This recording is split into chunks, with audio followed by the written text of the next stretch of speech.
Miss Anita, can you repeat what you have just said? I have said, that's why I encourage my kids to research outside school, Yes. volunteering, helping, and traveling. The world is the best classroom since we learn many things from there, such as problem solving and how to relate with others. Okay, thank you, madam. Dr. Chiza, we have a doctor, another doctor, and that's Dr. Chiza. You're most welcome, sir. And what do you have to say about education for life? That's so true. My name is Caesar Hafiz, a doctor from Northern Hospital in America as a midwife. You are welcome, sir. Science tells us that values, discipline, problem solving start from early childhood, not from textbooks, but from observation and conservation. Wow, thank you. I think we should appreciate him. We have read many textbooks, but we have rarely found textbooks about good behavior, values, respect for others. Most of them are about mathematical calculations, where we find X and Y. What is the purpose of X, Y in real life? Yes. He's talking about those X and Y's we usually find in mathematical calculations. What is their role in daily life? That is a question to you. Thank you. Honorable Anthony, how do you balance that as a policymaker? Thank you. Of course, on my side, I am Honorable Minister Anthony, a Minister of Education and Sports. You're welcome, sir. Of course, it's a partnership where I mean working together as a community. Governments can create frameworks for holistic education. Or I can use another one like better education to mean holistic education. You see, these governments can introduce life skills, digital literacy. Where in this digital literacy, I mean using modern devices like smartphones, computers for better education. Of course, no policy alone can build discipline and respect. That's powerful. No policy alone can build character.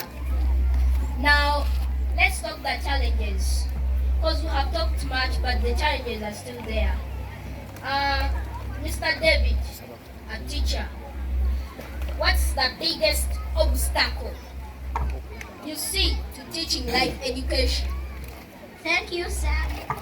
My name is Sache David, a teacher from Kampala International University. You are welcome. The most obstacle I find in teaching is time and testing pressure. Time and testing pressure. Where do you find that? Teachers are more evaluated by test scores, but by not how well children manage real-life challenges. Real-life challenges such as diseases, problem solving, changes in the environment, and many others. If we had more freedom to teach communication, ethics, and empathy, the results will surprise everyone. The results will surprise everyone. He has said such a wonderful statement. Miss Vivian, what do you have to say? Thank you, sir. You're welcome. I'm Vivian Khan. a motivational speaker. The environment teaches us much. We learn some good behaviors such as respect, property, and being responsible. Miss Clarissa. Yeah, Miss Clarissa. Thank you, sir. My name is Naomi Clarissa, coming from Makerere University. Also, the system does not always reward creativity. Creativity means being able to come up with new ideas and skills. If you think differently, you are told you are wrong even if your approach is innovative. Yes, like how some parents do. If you sit badly when you are eating, he or she can tell you that sit properly. We first wash our hands when we are eating, when we are going to eat food.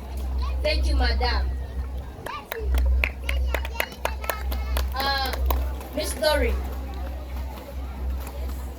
what do you have to say about that? For me, I say parents are the first teachers. Why do you say that? Because if a parent doesn't teach his or her child good manners, that child will just be when he's not even caring. If I greet people, which I find on our way, but I just walk and pass on them. When I say, even if when the school is not yet to start, parents teach us how to behave. For example, being kind, cooperating with others, sharing and helping. Thank you, madam.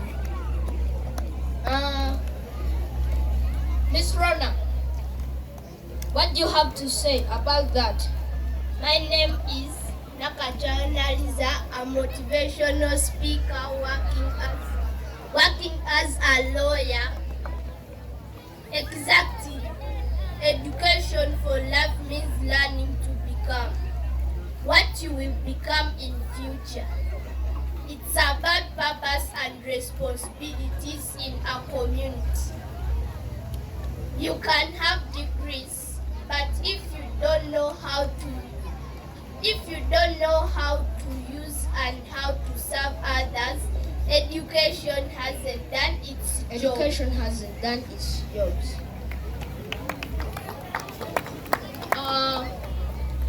Our dear parents, viewers, and the guests, we had a lot for you, but time has caught us badly. We are going to stop from here. Thank you.